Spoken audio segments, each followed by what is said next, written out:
বুইত্তা মারা গেট দেখে আমি তো রাগ করে রইছি। সবাই কই আছুন গো তাড়াতাড়ি আইয়া পড়ুন। আমি আইয়া পড়ছি বাণিজ্য মেলাত। কিশোরগঞ্জে যে বাণিজ্য মেলা হইতাছে এটা কি আপনারা জানুন? কেডা, কেডা জানুন? আর কেডা, কেডা গেছলাইন?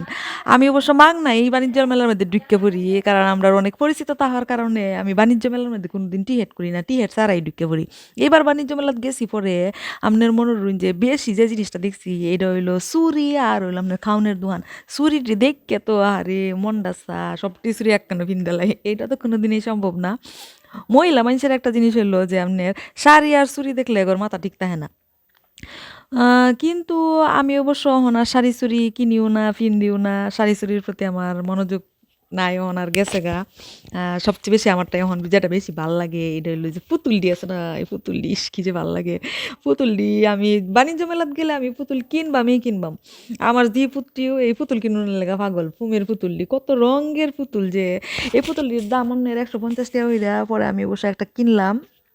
কয়েকটা কিনুনের ইচ্ছা আছিন। কিন্তু তেমন খুব যে সবটি ভাল লাগতেছে এরম না। শেষ পর্যন্ত এই খরগোশের বাচ্চাটা কিনলাম। অনেক সুন্দর। আমার ফুতের অনেক পছন্দ হইছে। এরপর আমার ফুতের খরগোশের বাচ্চাটা কিনে দিলাম। কয়েকটা স্টল দিছে আপনার 1 পিস 2 পিস এটা আর কয়েকটা 1 পিস দেখলাম। আমার মেয়ে দেখলো কয়েকটা 1 পিস। এটা কাপড়টি অবশ্য ভালো না। যারা কিনুন এরা একটু বুঝে হইনা কিনুন যে টেটন কাপড়ের মধ্যে কুর্তি বানাইতে দেওয়া হইছে। আর এর হইলো বিভিন্ন ছোট, ছোট ডেক দেখছি পোলাপানের খেলন পাতি। বাণিজ্য মেলা এটা তো আসলে অ্যাকচুয়ালি পোলাপানেরই খেলন পাতির জিনিসই বেচা কিনা হয়। আর হইলো ছোট্ট, ছোট্ট কসমেটিক্সের জিনিসটি যেটা এইটাই। তা আমার যেটা ভাল লাগছে এটা হলো আপনার এই যে কাঠের জিনিসটি, কাঠের জিনিসের এখান থেকে আপনার ছোট্ট একটা কাঠের বাড়ি কিনছি। আর হইলো আপনার একটা বেলাইন কিনছি। একটা বেলাইন আমার দরকার আছে এর লিগা। আচারের দোকানটি দেইখ্যা তো আমার সেই লেভেলের মজা লাগছে। কিন্তু আমার সেরি আমারে কয়, "যদি খালি আচার খাইবা আর কিনবা তোমার খবর আছে।" এর আবার একটু সূচিবায়ু টাইপের। যে যেকোনো জিনিস এর ভাল লাগে না। কিশোরগঞ্জের থেকে যারা দেখতেছেন তারা এই দোকানটার মধ্যে অবশ্যই যাইবেন। অনেক সুন্দর, সুন্দর মাটির জিনিস আছে এটার মধ্যে। আঙ্কেল আপনারা কি লিটারেলি নিজেরা করে তারপর এগুলো করেন? আপনারা প্রফেশনালি এগুলো সবসময় করেন?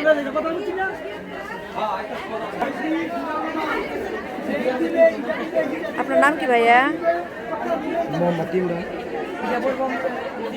আপনারা কোথা থেকে আসছেন? ঢাকা দৌড় চক্র কার্জন ওখান থেকে একাডেমির পাশে। এই দোকানটা যখন গেছি তখন দেখি এই বাড়িটা সুন্দর করে আড়ি বাড়িগুলা আপনার কালার করতেছিন। এর কালার করাটা দেখে আমার অনেক ভালো লাগলো। বাড়িটার সাথে একটু কথা কইলাম। পরে গেলাম আমি একটা দোকানও এটা হইছে আপনার গুরুদলের মুক্ত মঞ্চের মধ্যে কিন্তু এই আপুর একটা স্টল আছে। ছোট্ট করে টেবিলের মধ্যে লয়ে যাবো। এই আপুর কেকগুলা কিন্তু অনেক মজা। আর এই আপুর যে খাবারগুলা অনেক মজা। আমি আগেও খাইছি দেখে আমি এই আপুরে চিনি। তো এইখানে আমি অনেকগুলা জিনিস খেলাম। আমার ছেলের তো হইলো ডোনাট দেখলে খাইতেই হইব। এইটা হইলো হ্যার একটা রূপ। আর আ আমার মেয়ে তো হইলো সবকিছু ট্রাই করে দেখবো। এই ধরনের খাবারগুলা দেখলে হ্যাঁ খালি ট্রাই করে দেখবো। বেশ কয়েক ধরনের মিষ্টি, কেক, ডোনাট তারপরে আপনার এই যে মাংস পুলি পিঠা এডি অর্ডার করলাম। অর্ডার কইরা ৩ জনে মিলে একটু খাইলাম। ভালাই লাগলো। আর এর পাশেও বেশ কতগুলো আপনার এই যে কেকের দোকান দেখলাম। এই যে এই আপুটা আমারে একটা কার্ড দিল। কার্ড দিয়ে কইলো, "আপু এই উনার যে দোকানটা কুনানো এই কার্ডটা দিল। আর কইলো, আপু একটু ট্রাই করে দেখেন।" কিন্তু আমার পেট অলরেডি ফুল হয়ে গেছে ওই আপুর দোকানে যে সবকিছু খাইছি এজন্য। এরপরে একটা পিঠার দোকানে আসলাম। পিঠার দোকানে এসে দেখলাম যে আপনার সব ধরনের পিঠা ইলিশ মাছের ইয়ে পুলি যেটা আমি কোনোদিনই খাইছি না। লোকটা বলতেছিল যে, "আপনি একটা খাইয়া দেখেন, যদি ভালো না লাগে তাহলে টাকা দিতে হইতো না।" পরে ভাবলাম যে আচ্ছা খাইয়া দেখি। ইলিশ মাছ তো খাইতে ভালাই লাগে। এটা তো কোনেই যায় যে ভালাই লাগে। কিন্তু বিষয়টা হইলো যে ইলিশ মাছের ফুলি কেমনে বানাইলো? কাড়ার তো অভাব নাই। পরে কইলাম যে, "ভাই ইলিশ মাছের ফুলি কেমনে বানাইলেন আপনারা? এত কাডার মাছ দিয়া ফুলি বানান যা?" পরে কাফা একটু খাইয়া দেন। খাইতে গিয়া প্রায় ৩টা ৪টা কাডা আমার মুখে পড়লো।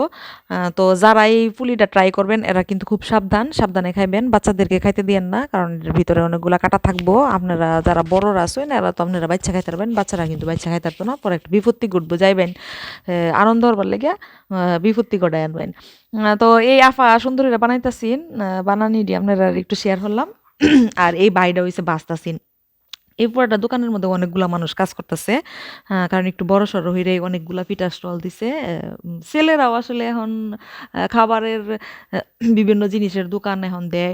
স্ট্রিট ফুডটা কিন্তু এখন এরম একটা প্রচলন হইছে, আপনি দেখবেন রাস্তার খাবারগুলা যে একটু কম মূল্যে পাওয়া যায়, মধ্যবিত্ত যারা এরা আমরা ঘুরবার গেলেই রাস্তার খাবারগুলা খাই, অনেক বেশি খাই, পছন্দ করি। আইসক্রিমেরও অনেকগুলা দোকান আছিল। আমার মেয়ে তো আইসক্রিম বলতে পাগল, পাগল মানে একেবারে পুরা পাগল। আইসক্রিম যদি তারে খাওয়ার অফার দেওয়া যায় তাহলে তারে যেকোনো কাজ করানো যাইব। তো আইসক্রিম খায়া কইতাছে সেই শান্তি। শীতের দিনে আইসক্রিম পাওয়া যায় না সাধারণত। এখন মেলাত গিয়ে আইসক্রিম পায়া তো সে আর বলতেছে আমি আইসক্রিমই খাইবাম। হেরা যদি কইতাম যে তুমি ২-৪-৫টা আইসক্রিম খাও, হ্যাঁ ২-৪-৫টা আইসক্রিম খাইতেই রাজি। তো ২ ভাই বোনে মিল্লা কইলো রাইডস উঠবো। আমার মেয়ে হইলো সবার পয়লা হইলো উরুডিঙ্গা তুটবো। এটা হলো তার জফনা পয়লার থেকেই যে হ্যাঁ উরুডিঙ্গা তুটবো। আর আমার ছেলে তো ছোট, ছোট যে ট্রেনের আর বিভিন্ন লাফালাফির রাইডস গুলো আছে এইগুলোর মধ্যে উঠতে খুব পছন্দ করে। তো আমার জি আবার এই উরুডিঙ্গাতে নাইমা আয়া পড়ছে। এনা দাঁড়াইতে, দাঁড়াইতে আমার ছেলের ছোট্ট ট্রেন চলতাছে। ২ ভাই বোনে একটু হাত মিলাইলো। আর এই যে সুন্দর, সুন্দর বেলুনডি, এই বেলুনডি আমি দেখলে আমি পাগল হয়ে যাই। এত সুন্দর বেলুন আমারটা খুব ভাল লাগে। আরেকটু ঘোরাঘুরি হলাম, আরেকটু দেখলাম, দেইখ্যা তারপরে বারোয় আয়া পড়লাম। যাইতেছি গিয়া অনেক রাইত হয়ে গেছে। আর তখন যাইতো না। তো বাইরের যে জায়গাটি সাজাইছে সুন্দরই লাগতেছে। অল ওভার ভালোই লাগছে আমার।